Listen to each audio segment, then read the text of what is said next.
ఆంధ్రప్రదేశ్ ఒడిశా సరిహద్దులోని వివాదాస్పద కోటియా గ్రామాల్లో మరోసారి తీవ్ర ఉద్రిక్తత చోటు చేసుకుంది. ఇరు రాష్ట్రాల మధ్య నెలకొన్న సరిహద్దు వివాదం గిరిజనులను ఇబ్బందుల్లోకి నెట్టింది. తాజాగా కేంద్ర ప్రభుత్వం అమలు చేస్తోన్న పీఎం సూర్యఘర్ ఉచిత సోలార్ విద్యుత్ పథకం వివాదానికి కారణమైంది.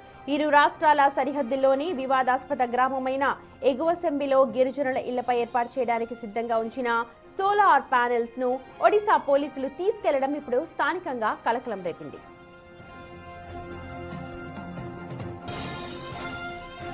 ఎగోసెంబి గ్రామంలోని గిరిజన ఇళ్లకు ఉచిత సోలార్ విద్యుత్ అందించేందుకు ఆంధ్రప్రదేశ్ అధికారులు అన్ని ఏర్పాట్లు చేశారు. ఇందులో భాగంగా 4 ఇళ్లకు సంబంధించి అమర్చడానికి సిద్ధంగా ఉంచిన సోలార్ ప్యానెల్స్ ను ఇతర పరికరాలను ఒడిశా పోలీసులు స్వాధీనం చేసుకున్నారు.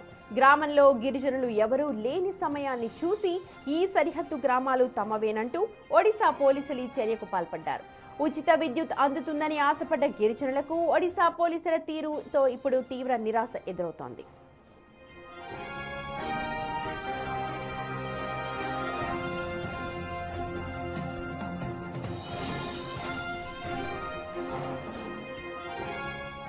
(1968) నుండి కోటియా గ్రామాల సరిహద్దు వివాదం నలుగుతోంది. ఇరు రాష్ట్రాల అధికారుల మధ్య గిరిజనులు తీవ్రంగా నలిగిపోతున్నారు. అటు ఆంధ్రప్రదేశ్ ప్రభుత్వం, ఇటు ఒడిశా ప్రభుత్వం ఇద్దరు కోటియా గ్రామాల్లో సంక్షేమ పథకాలు అమలు చేయడానికి నిరంతరం పోటీ పడుతుంటారు. అక్కడి గిరిజనులకు 2 రేషన్ కార్డులు, 2 ఓటర్ కార్డులు ఉన్నాయి. ఏపీ అధికారులు ఇక్కడ పథకాలు ఇస్తూ ఉంటే ఒడిశా అడ్డుకోవడం, ఒడిశా అధికారులు వస్తే ఏపీ అధికారులు నిలదీయడం ఇక్కడ సర్వసాధారణంగా మారింది. ఈ గందరగోళం కారణంగా సొంత ఇళ్లపై హక్కులు, కనీస సౌకర్యాల కోసం ఏ రాష్ట్ర అధికారులను ఆశ్రయించాలో తెలియక గిరిజనులు సతమతమవుతూ ఉన్నారు. ఇటీవల కోటియా ప్రాంతంలో జనగణన నిర్వహించేందుకు ఒడిశా అధికారులు ప్రయత్నించగా గిరిజనులు తీవ్ర అభ్యంతరం వ్యక్తం చేస్తూ ఉన్నారు.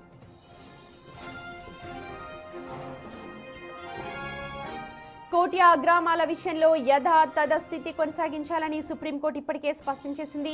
కోర్టు ఆదేశాల ప్రకారం ఇరు రాష్ట్రాలు అక్కడ ఎలాంటి ఏకపక్ష నిర్ణయాలు తీసుకోకూడదు. అయినా ఒడిశా పోలీసులు నిబంధనలను బేఖాతరు చేస్తూ ఇలాంటి చర్యలకు పాల్పడడంపై ఏపీ అధికార వర్గాలు తీవ్ర ఆగ్రహం వ్యక్తం చేస్తున్నాయి. మరోవైపు ఒడిశా పోలీసులు సోలార్ ప్యానెళ్లను ఎత్తుకెళ్లిన ఘటనపై దృష్టి సారించిన పార్వతీపురం మన్యం జిల్లా అధికారులు ఆ రాష్ట్ర ఉన్నతాధికారులతో మాట్లాడేందుకు ప్రయత్నిస్తూ ఉన్నారు.